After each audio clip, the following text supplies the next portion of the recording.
They say your life is defined by a handful of moments. The problem is, you never know which ones they are when you're in them. They don't announce themselves with trumpets or a roll of thunder. They show up on a Tuesday, disguised as a problem you don't have time for, dressed in rags and hiding in the shadows. Living in a city like Viridian is like being swept away in a river. A torrent of people and deadlines and bills, all pulling you in the same direction, forward. Your only job is to not drown. You learn to build a little raft out of routine and resilience. You learn to keep your eyes on the horizon and ignore the chaos, the noise, the hands that might be reaching for you from the shore because you know, deep down, that if you stop, even for a second, the current will pull you under. My head was barely above water that day. I wasn't looking to be a hero. I wasn't looking for a defining moment. I was just another face in the river, paddling as hard as I could, just trying to get home. And then I saw him, the hand reaching out from the depths. A man huddled in an alley, bleeding in the rain. And the river, the whole damn city, seemed to hold its breath, waiting. Every cynical, street-smart instinct this city had ever taught me screamed at me to keep paddling. Don't look. Don't stop. Don't get involved. It's not your problem. You have your own storms to survive. That's the voice of the city. It's the voice of survival. But then there's that other voice, isn't there? The quieter one. The one that asks, what if it were you? That day, I chose to listen to the quiet voice. I reached for the hand. I had no idea I was about to be pulled from my little raft and into a storm so vast it would threaten to drown us all. A world of secrets, impossible wealth, and a man who was supposed to be dead. It makes you wonder, which voice do you listen to when you stand at a crossroads like that? My name is Emily. And this is the story of what happens when you decide to stop paddling and let the storm in. The first sound of the day was the gentle, chirping lie of my phone's alarm, a sound that promised a peace I hadn't known in years. The truth crashed in a moment later, the mournful wail of a distant siren, the rumble of the 7:15 a.m. train on the elevated tracks, and the incessant, low hum of Viridian City waking up. From my fifth-floor window, the metropolis was a cage of concrete and debt, a place that had long ago traded dreams for deadlines. The knot of anxiety in my chest was already tightening.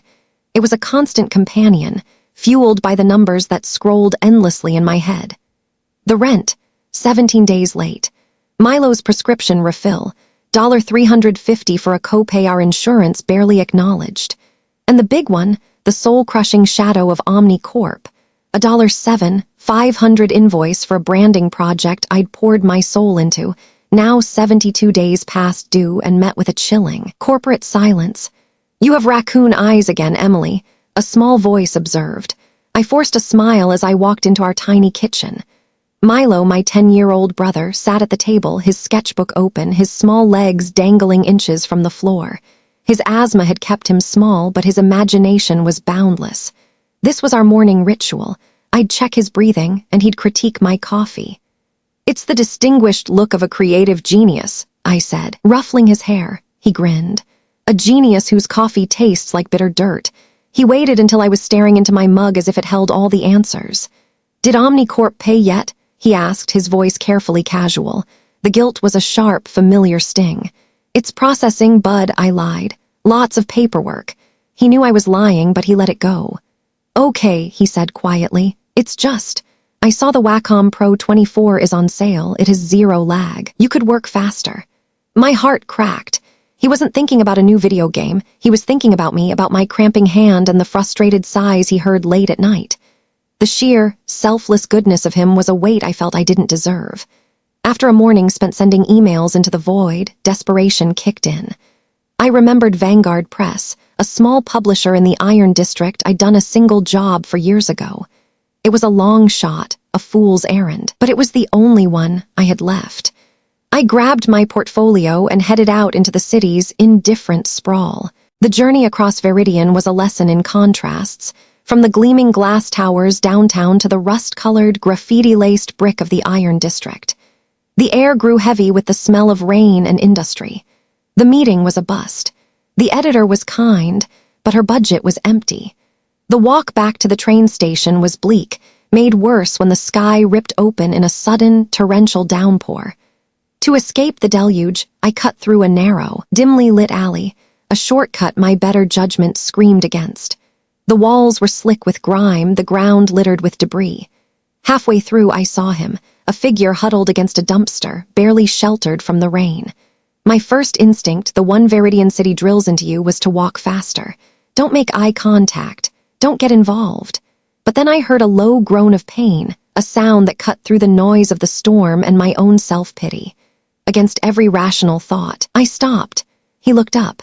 His face was obscured by a tangle of wet, dark hair and a scruffy beard, but his eyes were startlingly clear and intelligent. They weren't dull or vacant. They were sharp, analytical. One of his hands was wrapped in a dirty rag, stained dark with blood. He was shivering violently.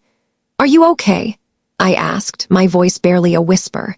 He didn't answer, just watched me with an unnerving intensity, as if he were trying to solve a complex puzzle. When the rag on his arm slipped, I saw the gash beneath. It was deep and looked infected.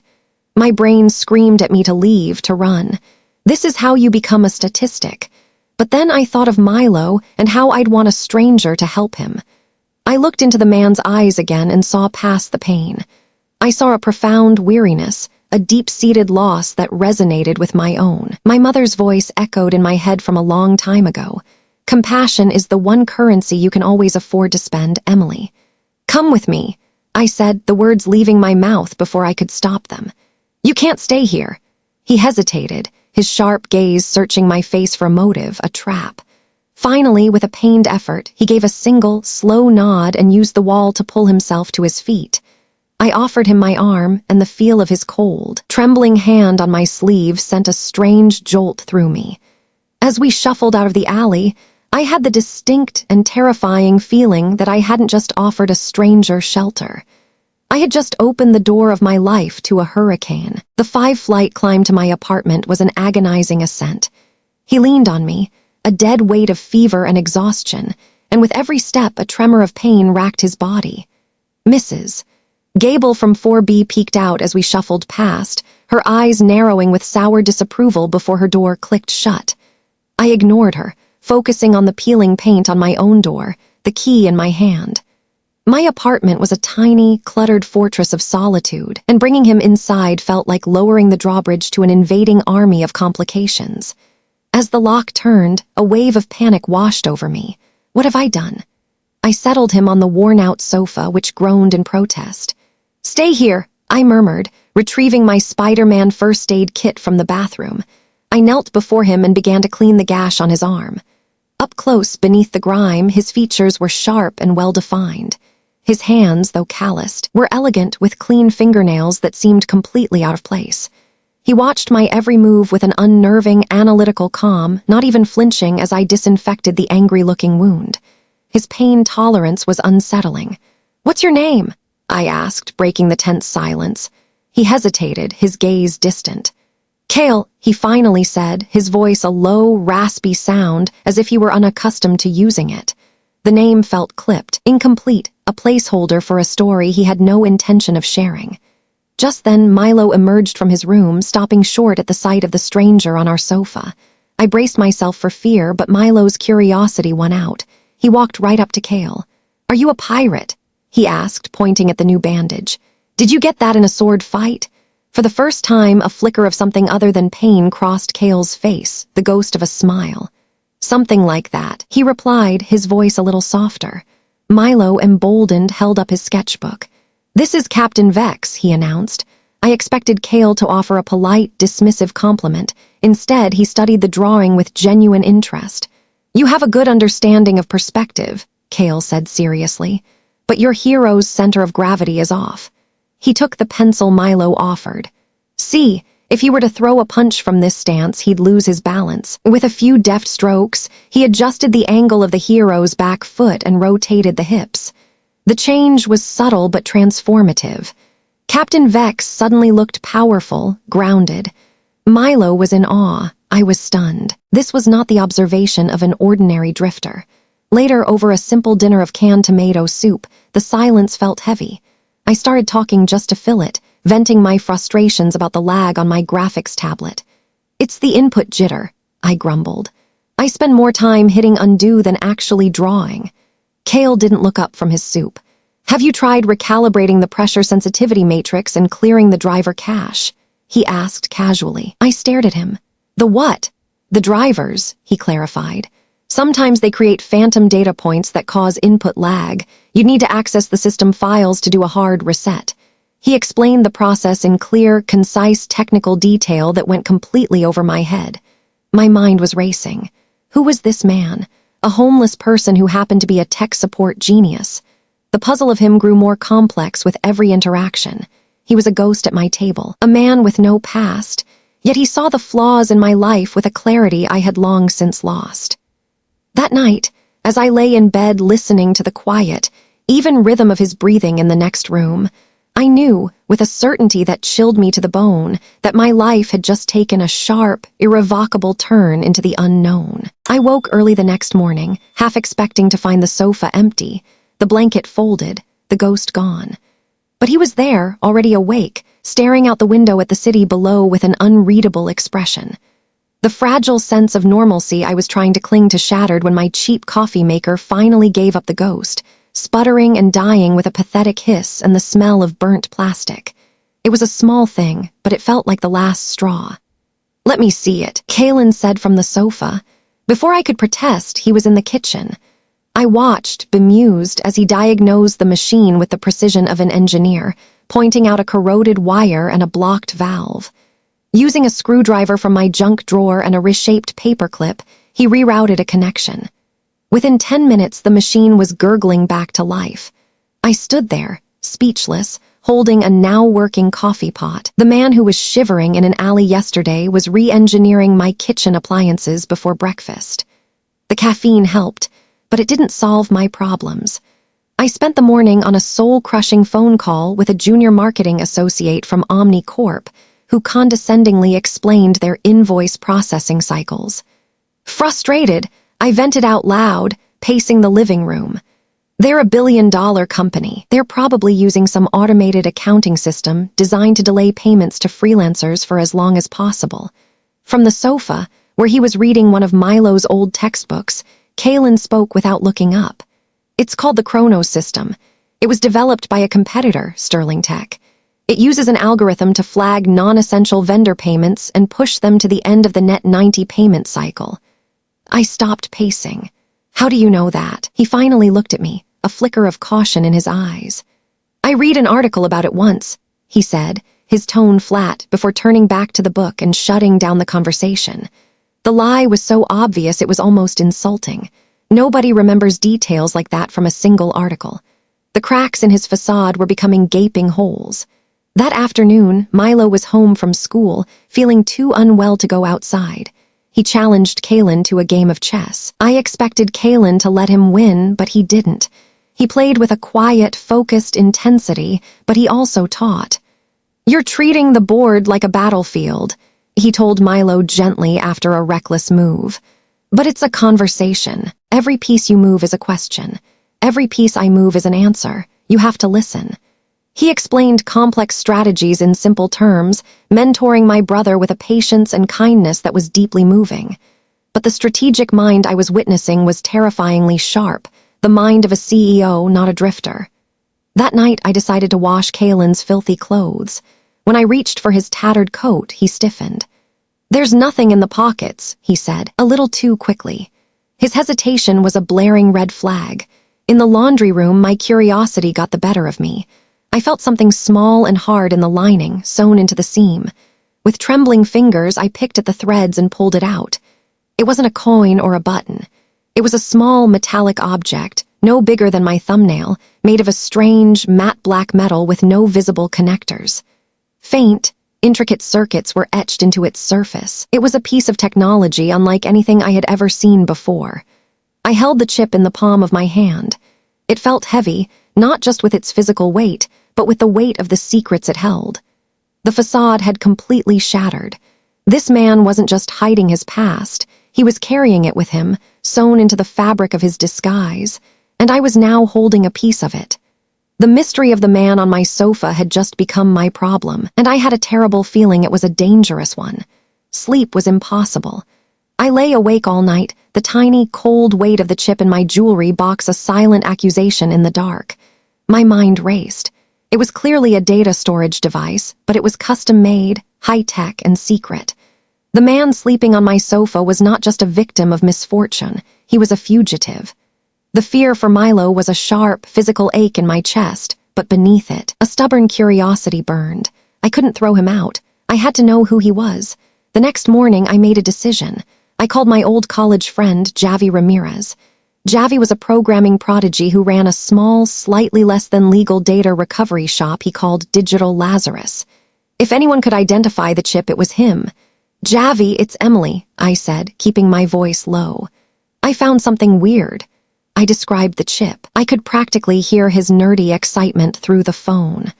"Whoa, Emily, that's not a commercial device," he said, his voice buzzing. "That's bespoke, military-grade or bleeding-edge R&D. Where did you say you found this again?" I dodged the question and agreed to bring it to his shop. Before I left, I noticed Kalen watching the morning news, his body rigid. The segment was a business report. The anchor was talking about the one-year anniversary of the tragic death of Kalen Croft, the visionary founder of the tech giant Nexus Innovations. They showed a picture of him, a younger, clean-shaven man with the same intense, intelligent eyes as the man sitting on my sofa. My blood ran cold. The report featured an interview with his former partner and the current CEO of Nexus, Silas Thorne, a charismatic man with silver hair and a voice as smooth as silk. "Kalen was a genius," Thorne said with practiced sadness. "His work on Project Chimera was going to change the world. It's a tragedy he's not here to see it through, but we at Nexus are dedicated to honoring his legacy." I watched Kalen's face. His expression was a mask of stone, but a muscle twitched in his jaw. His hands were clenched into tight fists. He was Kalen Croft. The world tilted on its axis. The homeless man I took in was a dead tech billionaire. My mind was reeling as I went to Javi's shop, a chaotic wonderland of spare parts and humming servers. He examined the chip under a magnified lens. "This is proprietary Nexus tech," he whispered, his voice filled with awe. "I've only seen schematics in leaked R&D forums. This is the real deal. They call it a keystone chip. It's designed to be virtually unhackable." While he ran a diagnostic, he told me about Croft. "The guy was a legend," Javi said. "A true innovator, but he was reclusive, an enigma. Then, poof, gone. A lot of people in the tech underground think his death was fishy, especially since Silas Thorne immediately took over." Suddenly, a blaring red warning flashed across Javi's monitor. He cursed and killed the connection. "It's fighting back," he said, his face pale. "It's designed to alert someone if it's tampered with." He pointed to two words on the screen, the only data he'd managed to pull: Chimera Protocol. The same project Thorne had mentioned on the news. "Emily," Javi warned, his voice serious, "whatever this is, it's big and dangerous." I returned to the apartment, my heart pounding. Kalen was waiting for me by the door. His demeanor had completely changed. The passive, weary drifter was gone. In his place was a man on high alert. "Where were you?" he asked, his voice low and urgent. "I went to see a friend," I said, trying to keep my voice steady. His eyes scanned my face, then flicked down to my pocket where the chip was. "We need to be more careful," he said, his gaze sweeping the street outside our window. "They might be looking." "Who is looking, Kale?" I asked, my voice trembling. "Who are they?" He turned back to me, his eyes filled with a darkness I hadn't seen before. "The people," he said, his voice dropping to a near whisper, "who want to make sure I stay dead." The air in the apartment grew thick and heavy, charged with the chilling finality of his words. The space between us crackled with unspoken questions. I couldn't hold it in any longer. My fear, now mixed with a surge of angry adrenaline, propelled me forward. "I saw the news this morning," I said, my voice quiet but firm. "About Kalen Croft, about Nexus Innovations." He didn't flinch. He just watched me, waiting. "It's you, isn't it?" I whispered. He gave a slow, weary nod. "Yes." A torrent of questions spilled out of me. Why fake your death? What is going on?" He held up a hand, a gesture that was both commanding and pleading. It's complicated, Emily, and the less you know, the safer you and Milo will be. It's too late for that, I retorted, my voice rising. You brought this danger to my door. I deserve to know what I'm dealing with. I pulled the Keystone chip from my pocket and held it out. I know about this, I know it's Nexus tech, and I know about the Chimera protocol. The sight of the chip shocked him. The color drained from his face. You took it to someone, he said, his voice dangerously low. You tried to access it. I had to. I defended myself. You wouldn't tell me anything. He ran a hand through his hair, a gesture of profound stress. You don't understand what you've done. Tampering with that chip, it's like setting off a flare. He finally stopped and looked at me, his eyes filled with a desperate need for me to understand. Project Chimera isn't a product, he began, his voice low and intense. It's a predictive analytics AI. I designed it to analyze vast amounts of data to identify societal needs before they arise. It could predict medical shortages, anticipate natural disasters, prevent famine. It was meant to help people. I asked, captivated despite my fear. Sela saw something else, Kalen continued, his voice laced with bitterness. He didn't see a tool for good. He saw a weapon, a way to manipulate markets, to control information, to crush competitors. He wanted to sell it to the highest bidder. I refused to let him corrupt it, Kalen said. I built ethical safeguards into its core programming, and I secured the only master key, the one that allows full administrative access to that chip. He gestured to the keystone in my hand. It's biometrically locked to me. Without it, Chimera is a limited oracle. With it, it's a god. So Sela's tried to take it from you. He did more than that, Kalen said, his voice dropping. He framed me for selling company secrets. He manufactured evidence and gave me an ultimatum: hand over the chip and disappear, or spend the rest of my life in prison. The boating accident was my only way out. As he finished, a sharp, authoritative rap echoed from our front door. Kalen froze. He put a finger to his lips, his eyes wide with alarm, and silently directed me and Milo, who had just emerged from his room, away from the door and into the back bedroom. Through the peephole, I saw two men in plain, dark suits. They looked like corporate security, cold, efficient, and dangerous. Gas company, one of them called out, his voice flat and emotionless. We have a report of a leak in this unit. It was a lie.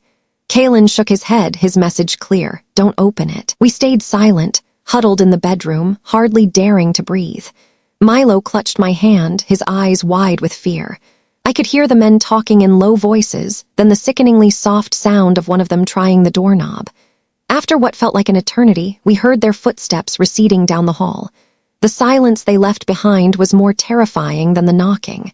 Javi was right. The flare had been seen. Kalen leaned against the bedroom door, his whole body trembling with adrenaline. The illusion of safety was shattered. They were probing, he whispered. They'll be back. He looked at me, his face a mixture of guilt and grim determination. I am so sorry, Emily. It's too late for apologies, I said, my voice shaking but resolute. I looked at Milo, and a fierce, protective anger rose in me. What do we do now? Kalen met my gaze. The hunted look was still there, but now it was mixed with something else. The spark of the fighter, the strategist from the chessboard. Now, he said, his voice quiet but ringing with hard certainty. We stop hiding. We fight back. The night after the gas men visit was a long, sleepless siege. Every creak of the floorboards was a footstep in the hall. I sat in the dark living room with a baseball bat, watching the door, while Kalen became a whirlwind of quiet, paranoid activity. He wedged a chair under the doorknob, analyzed the fire escape from the window, and even took apart my old webcam, trying to rig it into a makeshift security camera. I was watching a brilliant mind, a mind that built a tech empire, now laser-focused on the tactical survival of my tiny fifth-floor walk-up. The absurdity of it would be funny if it weren't so terrifying. We were trapped. The next morning, the adrenaline had been replaced by a grim resolve. Our first priority was Milo. I brought him to our downstairs neighbor, Mrs. Gable. She took one look at my pale, determined face, and for once, her nosiness was replaced by a quiet, grandmotherly concern. She simply nodded and took Milo's hand, promising him hot chocolate. With Milo safe, our kitchen table became a war room. We can't go to the police, Kalen stated, anticipating my first question. Silas has deep connections. He plays golf with the police commissioner. He'd paint me as a disgruntled, mentally unstable ex-employee. They would believe him, not the dead man. What about the press? I suggested. Worse, he said. Silas controls the narrative. He has a PR machine that could spin this story 100 different ways. We'd be discredited before we even started. He explained that his only real proof was locked on the Keystone chip. And even if we could unlock it, it's just raw data. It's complex, it's code. It's not a smoking gun a reporter could easily understand. A sense of hopelessness began to settle over me. We were completely isolated. I looked around my apartment, at the sketches on the walls, the half-finished digital paintings on my screen. My world was one of images and stories. His was one of data and logic. And I realized we were trying to fight Silas on his turf, the world of corporate law and media manipulation. It was a losing battle. We're thinking about this all wrong, I said suddenly. Kaylin looked at me, surprised. We're trying to fight a corporation, I explained, my idea taking shape as I spoke. But Silas's real power isn't the company. It's his public image. His reputation as a benevolent innovator. That's his armor. So we don't attack the company, we attack the story. Kaylin was skeptical. What are you suggesting? An anonymous blog post? No, I said, my excitement growing. Something bigger. You have the data, the truth. I have the ability to translate that data into something people can feel. An image, a story. We don't leak a document, we create a piece of art, a digital campaign. We become ghosts in his machine. I laid out my plan, a series of powerful, anonymous digital art pieces. Each piece would be a beautiful, compelling image or animation, but embedded within the image files, hidden in the metadata, would be encrypted fragments of the data from the Keystone chip. We'll release them online, I said. On mainstream art platforms, on social media. We'll make them go viral as a mysterious new art project. People will share them because they're beautiful, not because they are evidence. Kaylin's skepticism melted away, replaced by a dawning look of admiration. A digital Trojan horse, he murmured. The payload is hidden inside the art. Exactly, I confirmed. And we'll build a narrative. The fall of a visionary, the rise of a tyrant, the corruption of a dream. We'll create a public mystery. By the time Silas realizes his company is the subject of this viral art campaign, millions of people will already have copies of the evidence on their phones and computers. He saw the brilliance of it.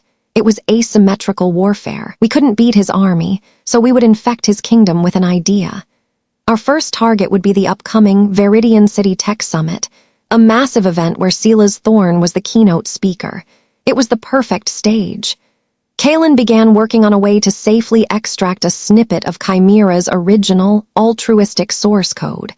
I began to design our first piece. I would call it The Architect's Dream, a beautiful, haunting animation of a man building a city out of light, only to have his own shadow grow behind him, twisting his creations into cages. As I worked, I felt a surge of power I hadn't felt in years. My art, which had felt so frivolous in the face of my real-world problems, was now a weapon. Kaylin sat beside me, watching the animation take shape, and for the first time, I saw a glimmer of genuine hope in his eyes. He was the ghost, the architect of the code. I was the artist, the ghost in the machine. And together, we were about to start a war that Silas Thorne would never see coming. In the days that followed, my apartment ceased to be a home. It transformed, shedding its skin of domestic clutter and re-emerging as a clandestine digital operations center. The air, once thick with the scent of turpentine and Milo's quiet presence, now carried the sharp, metallic smell of hot electronics and the bitter aroma of constantly brewing coffee. Wires snaked across the floor like tripwires, connecting my art tablet to a makeshift server Kaylin had ingeniously cobbled together from the scavenged parts of Milo's old gaming console. Our tiny living space had become the digital battlefield for a war nobody else knew was being fought. Kaylin was a man reborn. The weary drifter had been completely subsumed by the focused, brilliant architect. He was in his element, orchestrating a silent symphony of data. "We need to be a ghost," he explained, pointing to a complex map of nodes on his screen. "I'm setting up a series of encrypted networks. We'll bounce our signal from a server in Tokyo to one in Stockholm, then another in Brazil. When we upload this, it needs to look like it came from everywhere and nowhere at once. His next task was the delicate surgery on the keystone chip. He jury-rigged a reader and with a surgeon's precision managed to extract a small, elegant piece of Chimera's original source code, a section he called the empathy algorithm. He encrypted it, then devised a brilliant method to embed the code into the metadata of the final animation file without corrupting a single pixel. I watched him work for hours, his focus absolute. This was the genius the world thought was dead. There was a strange, unexpected intimacy in our shared purpose. We were two fugitives, bound together by a dangerous secret, fighting for our lives from a tiny apartment 5 floors above the city. I poured every ounce of my skill, fear, and anger into the architect's dream. The final animation was 30 seconds of the best work I had ever done. The city of light was breathtaking, the encroaching shadow genuinely menacing. The final image was of the architect turning, his face a mask of heartbroken betrayal as his beautiful city crumbled into a prison.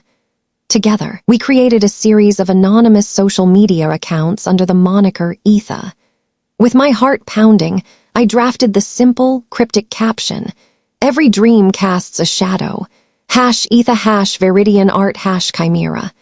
I moved the cursor over the upload button and clicked. The moment was both monumental and anticlimactic. "It's done," Kaylin said quietly. "It's out there." We had just thrown a message in a bottle into the vast, chaotic ocean of the internet. The feeling was a nauseating mix of terror and exhilaration. For the first 12 hours, nothing happened. Despair began to set in. But then it started. A small, influential art blogger in Europe discovered it and reposted it, praising its haunting beauty and mysterious narrative. From there, it got picked up by a larger design forum. People started debating its meaning. The hashtag #Etha began to trend in niche art circles. We watched the view count climb. 1,000, 10,000, 50,000. A small spark of hope ignited within me. The intense, close-quarters collaboration changed things between us.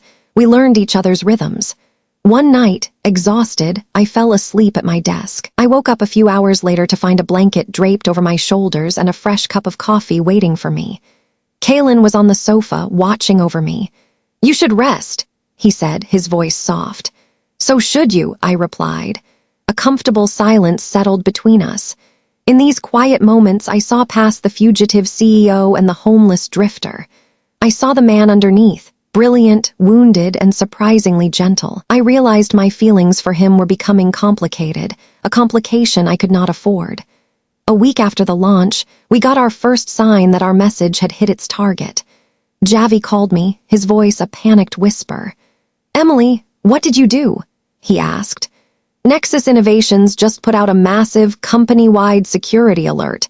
They're sweeping all their systems, looking for a data breach. They're referencing an unauthorized signature that matches the encryption on that chip you brought me." My heart leaped into my throat. "Do they know where it came from?" "No," Javi said. "That's the crazy part. They're panicking because they can't trace it. It's like a ghost just walked through their front door and left a note, but they know the ghost was there." I hung up the phone, a slow smile spreading across my face. I looked at Kaylin, who had overheard. "It worked," I breathed. "We rattled them." He nodded, a look of fierce satisfaction in his eyes. "Yes," he said. "The ghost is in the machine. Now it's time to show them what it can do." The first battle had been won, but we both knew the war was just beginning. The success of the architect's dream created an echo chamber that grew louder by the day. The #Etha hashtag was no longer a niche phenomenon. It was being discussed by major tech journalists and cultural critics. The mystery was irresistible. The word chimera was picked up by online sleuths, and while no one had made the connection to Nexus Innovations yet, the conversation was circling closer. Then, the blowback began. A series of coordinated articles appeared on influential tech blogs, all attempting to discredit Etha. They labeled the project a sophisticated marketing stunt, a meaningless piece of viral fluff, or, most insidiously, a plagiarized work, using manipulated images to create a false comparison. Kaylin recognized the strategy instantly. "This is Silas's PR team," he said, his voice grim. "They can't find us, so they're trying to control the narrative. They want to devalue the art, so that when the truth eventually comes out, it will be dismissed as part of a hoax. We knew we had to strike again, faster and harder. Our next piece needed to be more direct. Kaylin worked to decrypt another piece of the Keystone chip. This time, it was a fragment of an email thread between Silas and a board member, discussing the monetization potential of Chimera's predictive capabilities in the stock market. It was a cold, unethical betrayal of the project's original purpose. I began designing the Oracle's chains. This piece was a still image, not an animation, designed for maximum shareability. I poured all my anger and frustration into it, my anger at Omnicorp, at Silas, at a system that values profit over people. The final image depicted a beautiful, androgynous figure made of data streams, Chimera, chained to a golden throne forged from stock tickers and dollar signs. The figure offered a glowing apple of knowledge to shadowy figures in suits, but its eyes were filled with sorrow. The architect's dream had been an allegory. This was an accusation. To release it, Kaylin said we needed a more secure network which required reaching out to someone from his past. He was hesitant, his face clouded with worry. Her name is Lyra, he explained. She was my lead cybersecurity engineer at Nexus, brilliant and fiercely loyal. When Silas made his move, he fired her first, accusing her of being my co-conspirator. He ruined her career. Can you trust her? I asked. I don't know, he admitted. Silas may have gotten to her, but she's the only one who can give us the firepower we need. He used an old, encrypted communication channel to send her a short, anonymous message containing a single line of code, a private joke between them from their early days at Nexus. It was a signal only she would understand. We waited for a reply. The silence was agonizing.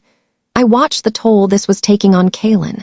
He wasn't just fighting for his company, he was fighting the ghosts of his past. While we waited, an email landed in my inbox that made my stomach drop.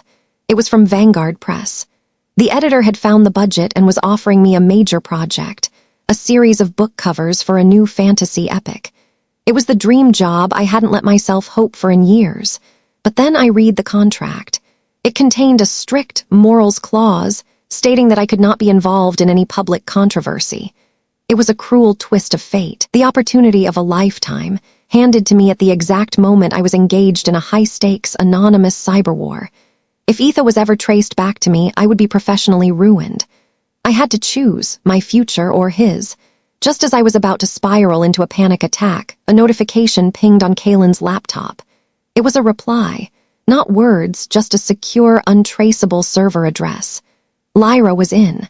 A wave of palpable relief washed over Kaylin. It was the first piece of good news from his old life.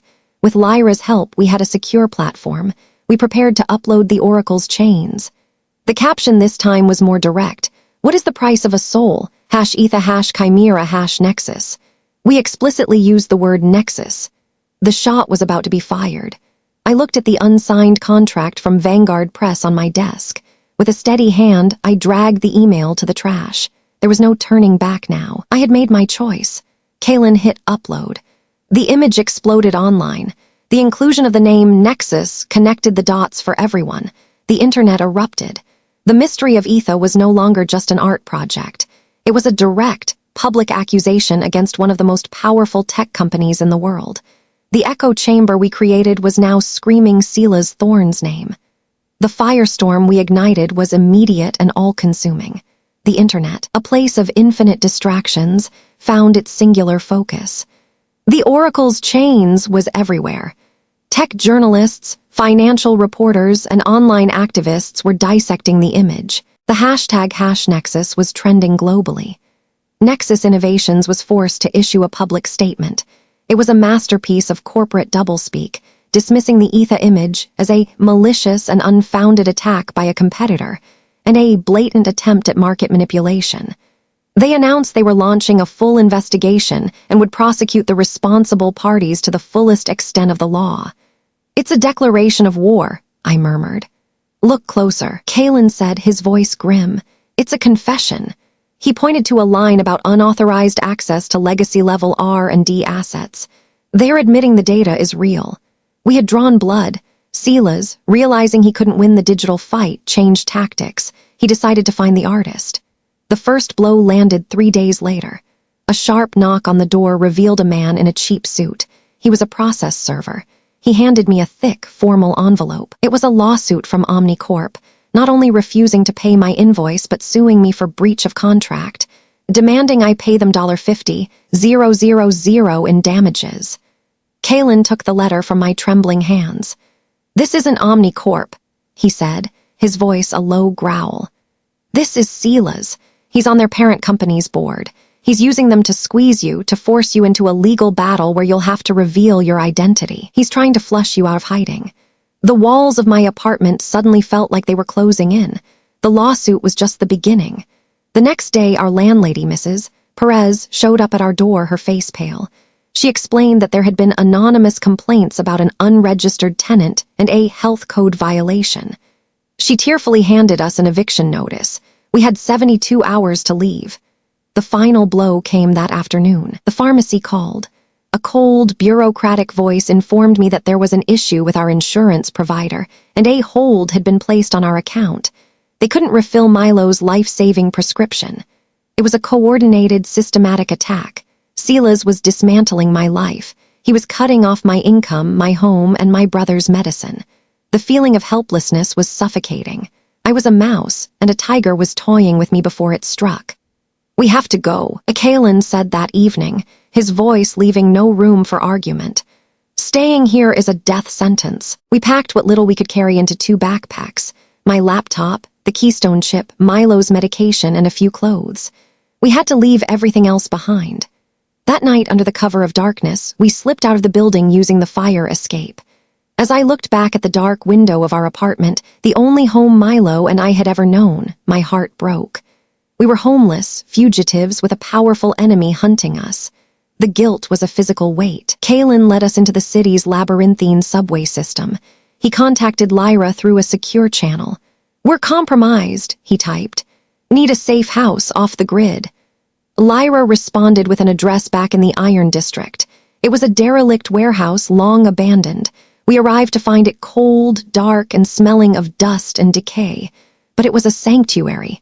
Lyra was there, a small, fierce woman with a piercing gaze and a laptop that looked like it could launch a satellite. She had set up a small, secure command center in a back room, powered by a car battery. "Welcome to the Resistance," she said with a grim smile. "Silas has turned the city into a cage for you, so we're going to turn his company into a cage for him." The game had changed. We were no longer fighting from the comfort of my apartment. We were now in the trenches. The tiger had chased us into a new cage. But now, the 3 of us, the ghost, the artist, and the cyber warrior, were ready to fight back from the inside. Our new home was a cavern of cold concrete and steel beams. It was a stark, industrial, and impersonal space, but it was safe. Lyra was a force of nature, a brilliant coder who seemed to subsist entirely on black coffee and righteous anger. She and Kalen fell into an easy rhythm, speaking in a rapid-fire language of code that I didn't understand, but I could feel the energy of their shared intellect. Milo, surprisingly, thrived. He was fascinated by Lyra's setup and became her unofficial apprentice, watching her work with wide-eyed wonder. It gave him a sense of purpose and kept him from dwelling on our situation. I watched the 3 of them, the fallen king, the exiled warrior, and the young squire. We were a strange, broken little family, united against a common enemy. The Viridian Tech Summit was in 3 days.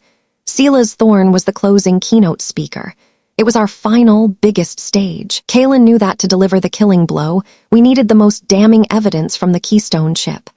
Accessing it required his biometric signature, and Lyra had the technology to build a reader. But it meant Kalen had to put his full trust in her. The moment was incredibly tense. He held the chip, the weight of his decision clear on his face. He looked at Lyra, then at me. "I was wrong to try and do this alone," he said, and placed the chip in her hand. It was a huge step for him. He was letting go of his solitary burden and learning to trust again. With the chip unlocked, Lyra didn't just find a smoking gun. She found an entire arsenal: falsified financial records, emails detailing the plan to frame Kalen, and most damningly, a video call recording of Silas discussing the boating accident with his head of security. "The Coast Guard has called off the search," Silas said on the video, his voice chillingly casual. A tragedy. Make sure the witnesses are well compensated for their grief. Our plan was to release it all at once, a symphony of leaks, timed to hit exactly when Silas took the stage. But we couldn't just dump the data. This is where I came in. I was no longer just the artist, I was the conductor of this symphony. I designed a multi-platform ETHA experience. The main piece would be a final, powerful animation titled The King's Fall. It would link to a secure website hosting all the raw evidence. Finally, Lyra programmed a botnet to release dozens of infographics and video clips simultaneously across every social media platform, creating an overwhelming storm of information. As I worked, I hit a creative block on the final animation. I couldn't quite capture the sense of betrayal. Milo, who had been watching me, came over. "It's like in my comics," he said softly. "The hero isn't sad because the bad guy won. He's sad because the bad guy used to be his friend." His simple, profound insight gave me the emotional key I was missing. I changed the animation. In the final scene, as the advisor pushes the king from the throne, the king isn't angry. He just looks at his friend with an expression of infinite sorrow. My little brother, in his innocence, had understood the heart of this story better than any of us. The night before the summit, everything was ready. The air in the warehouse was electric with anticipation. The three of us stood around the central monitor, exhausted, running on caffeine and adrenaline. Kalen looked at me. "Are you ready for this?" he asked. "Tomorrow the whole world will know your work." "They won't know me," I replied. "They'll know the truth." He reached out and took my hand. His was warm and steady. In that moment, we were not a CEO and a freelance artist. We were just two people, holding on to each other before jumping into the abyss. "Whatever happens tomorrow," he said, his voice low. "Thank you, Emily. You saved my life." "You saved mine, too," I whispered, and I realized it was true. We were ready. Tomorrow, we would give our concert, and the whole world would be our audience. The day of the Viridian Tech Summit arrived with a cold, steely gray dawn. The main auditorium of the Viridian Convention Center was a sea of expensive suits and expectant faces. The air was thick with ambition and overpriced coffee. On stage, a massive, crystal-clear screen displayed the summit's slick logo. The event was being live-streamed globally to millions of viewers. In our world, the cold warehouse, the only stage was the collection of monitors that Lyra had arranged into our command center. The tension was a physical presence. Lyra's fingers flew across her keyboard, running final diagnostics on her bot army. Kalen paced the concrete floor like a caged tiger. I sat perfectly still, my heart pounding a frantic, suffocating rhythm in my chest. This was it. Months of running, hiding, planning, creating, it all came down to the next hour. On our main screen, the live stream was showing the auditorium. Then, a booming, disembodied voice filled the room. "And now, please join me in welcoming the man who steered Nexus Innovations through tragedy and into a new era of prosperity. The visionary, the leader, Mr. Silas Thorne." Silas walked onto the stage to thunderous applause. He was the picture of confidence and charisma. He smiled, waved to the crowd, and began his speech. His speech was titled, "The Future of Ethical Innovation." The irony was so thick I could have choked. He spoke of transparency, of corporate responsibility, of honoring the legacy of his dear friend, Kalen Croft. Kalen, who had stopped pacing to watch the screen, let out a low, angry sound. "He's using my own words," he muttered, his face a mask of cold fury. "My own mission statement," Silas continued, completely unaware of the digital guillotine we had poised above his neck. He spoke of new frontiers, of bold visions, and then he arrived at his grand finale. Kalen's greatest dream was Project Chimera, and today in his honor I am proud to unveil the next stage of that dream, Chimera 2.0. This was our cue. "Now, Lyra," Kalen said, his voice steady. Lyra hit a key. "Phase 1 initiated," she confirmed. "The animation is live." On our secondary monitors, we watched as the King's Fall was simultaneously uploaded to hundreds of video-sharing sites and social media platforms. The ETHA botnet began to push it out, flooding the #Viridian Tech Summit hashtag. On stage, Silas was unaware. He cued the main screen behind him for his big presentation. "Let me show you the future," he said with a grand gesture. "Phase 2, Kalen commanded. Lyra's fingers danced across the keyboard.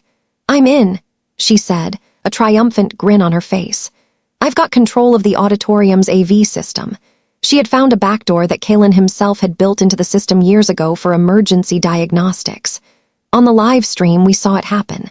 Instead of Silas's presentation, the giant screen behind him flickered and then filled with our animation. The king's fall. A confused murmur rippled through the audience. Silas froze, his smile faltering.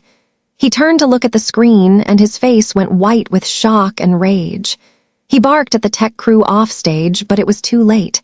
They had no control. The animation played in its entirety to a stunned, silent auditorium. As the final, tragic image of the betrayed king faded, it was replaced by a single, stark white screen with the ETHA logo and a web address. www. The Chimera Truth. Com. Phase 3, Lyra announced. The social media storm is live. The evidence hub is active. Our phones and the phones of everyone in that auditorium and millions watching around the world began to buzz simultaneously. The infographics, the emails, the damning quotes, the video of Silas discussing the accident, it was everywhere, inescapable.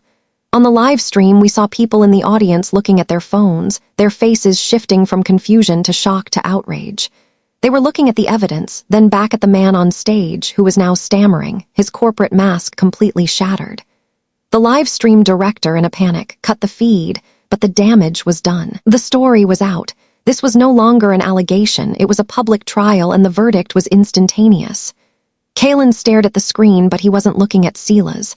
He was looking at the faces in the crowd, the journalists scrambling for the exits, the investors staring in horror. He wasn't triumphant. He looked sad. He had won, but he had had to destroy a part of his own legacy to do it. I looked at Kalen, and my heart ached for him. This was never about revenge. It was about reclaiming the truth. Lyra let out a long, slow breath. "It's over," she said, slumping back in her chair, the adrenaline finally leaving her. We heard the first sirens in the distance. They were not coming for us. I went to Kalen and put my hand on his shoulder. He turned and looked at me, his eyes filled with 1,000 emotions. He pulled me into a hug, holding on to me as if I were the only solid thing in a world that had just been turned upside down. In the quiet of the warehouse, surrounded by the humming machines that had just changed the world, we both knew that this was the end of one story, and the terrifying, uncertain, but hopeful beginning of another. The days following the tech summit were a surreal blur of headlines. Silas Thorne was arrested. The board of Nexus was in chaos. The story of the resurrected Kalen Croft and the mysterious art collective, ETHA, was the biggest news story in the world. We remained hidden in the warehouse for another week, watching the fallout from a safe distance. Through a lawyer Lyra had contacted, Kalen began the long, arduous process of clearing his name and reclaiming legal control of his company. It was a strange, disembodying experience. The world was talking about us, but we were still living in a dusty warehouse, eating canned food. The victory felt abstract, distant. When it was finally safe, we emerged. The transition was jarring. Kalen was no longer a ghost. He was a public figure again, hounded by reporters. But he was different now. The haunted, hunted look was gone, replaced by a quiet, centered confidence. Everyone expected him to return to his position as CEO at Nexus. Instead, he held a press conference. He announced that he would not be returning. He was restructuring the entire company. He was putting it into a trust with a new board dedicated to ethical innovation. A significant portion of the company's profits would be redirected into a foundation, the Milo Foundation, dedicated to funding medical care and creative education for underprivileged children. He also publicly credited ETHA for exposing the truth. He didn't reveal my identity, but he described the artist as the moral compass of the operation, ensuring that the truth was revealed not for revenge, but for justice. I watched the press conference on TV, tears streaming down my face. He hadn't just won back his company, he had set it free. My own life was transformed. The ETHA art pieces were now famous. Galleries were trying to identify the artist. Publishers were offering massive deals. I came forward, but on my own terms. I gave a single, exclusive interview to a small, independent art journal. I spoke about the power of art as a tool for social change. I reclaimed my identity not as a victim or a co-conspirator, but as an artist. The lawsuit from Omnicorp was dropped. Vanguard Press emailed me again, offering me an even bigger contract, with the morals clause conspicuously removed. I accepted. With the money from my new contract and the initial funds from the foundation, we left the city. We bought a small house in a quiet town a few hours away from Viridian City. It had a yard for Milo to play in and a big, light-filled studio for me. Milo's health improved dramatically in the cleaner air. The foundation covered all his medical expenses. He was thriving. Kalen found a new purpose. He wasn't a CEO anymore. He was an architect in a different sense. He worked with the foundation, mentoring young innovators, ensuring that technology was developed with a conscience. He spent his afternoons helping me in my studio, building custom hardware for my digital art and playing chess with Milo. The story ends a year later. I am in my studio, working on a new piece. The late afternoon sun streams through the window. Milo is laughing in the yard. Kalen comes in, carrying 2 mugs of coffee. He places one on my desk. He looks at my screen, at the art I'm creating. No shadows, no chains, just light and color. "It's beautiful," he says. "I finally have the time to make something beautiful," I reply. We stand there for a moment in comfortable silence, watching Milo play. The life we have is quiet, simple, and 1,000 times richer than the one he left behind. I think back to that rainy night in the alley, to the man I brought home. I took in a stranger, not knowing he was a millionaire CEO. But what he did that surprised everyone wasn't reclaiming his fortune or his company. It was choosing to walk away from it all. He didn't give me a life of luxury. He gave me something far more valuable, a future we could build together, a home filled with peace, and the freedom to finally, truly create. He had been the architect of a tech empire, but the best thing he ever built was the quiet, ordinary life we now share. So that's our story. A quiet life built from the ashes of a loud one. It's a life I never expected, but one I wouldn't trade for anything. But the story itself, with all its wild turns, isn't the most important part. It's the questions it leaves behind that I find myself returning to, even now. It's funny how the biggest chapters of our lives can start with the smallest of choices. For me, it was a rainy afternoon in a grim alley. It was the choice to stop, to see a person instead of a problem. We all have those alleys in our lives, don't we? Moments where we can look away, walk faster, and stay in our own safe, comfortable world, or we can choose to stop and extend a hand. I often wonder how many incredible stories have never been written, how many lives have never been changed, simply because we chose to walk on by. What do you think? Has a small act of kindness ever changed the course of your life? Our world has a very loud, very clear definition of success. It's a ladder you climb, a bank account you fill, a title you acquire. For a long time, I believed that. I was chasing bigger contracts, dreaming of a bigger apartment. Kalen had already reached the top of that ladder and found it was leaning against the wrong wall. And I think the bravest thing he ever did wasn't facing down Sela's thorn. It was facing himself and having the courage to walk away from the life everyone told him he should want. It makes you question what we're all chasing, doesn't it? What if true strength isn't about how high you can climb, but about having the courage to walk away from the wrong mountain entirely? When this all began, I felt completely powerless. I was an artist with a mountain of debt, fighting a billionaire. It was a joke, but I fought with what I had, a stylus and a story. Kalen fought with code. We didn't have an army or a fortune. We just used the tools that were already in our hands. It makes me believe that none of us are truly powerless. Your art might not be drawing. It might be your ability to listen, to organize a community, to teach a child, to write a letter, to speak up when it's hard. What is the unique tool in your hands? And how can you use it to tell a truer story in the world? If there's one thing this whole insane, beautiful, terrifying journey has taught me, it's this. In the end, we learn that the greatest empires are not built of wealth or power, but are measured by the quiet acres of peace we cultivate in our own hearts and in the hearts of others. Thank you for spending this time with me. This story certainly made me think, and if it made you think too, I'd love to read your thoughts in the comments. If you have a different opinion on any of this, or your own story to share, please let us know down below. And of course, if you enjoy stories that dig a little deeper, don't forget to let the algorithm know by subscribing to the channel. That way, you won't miss the next chapter we explore together.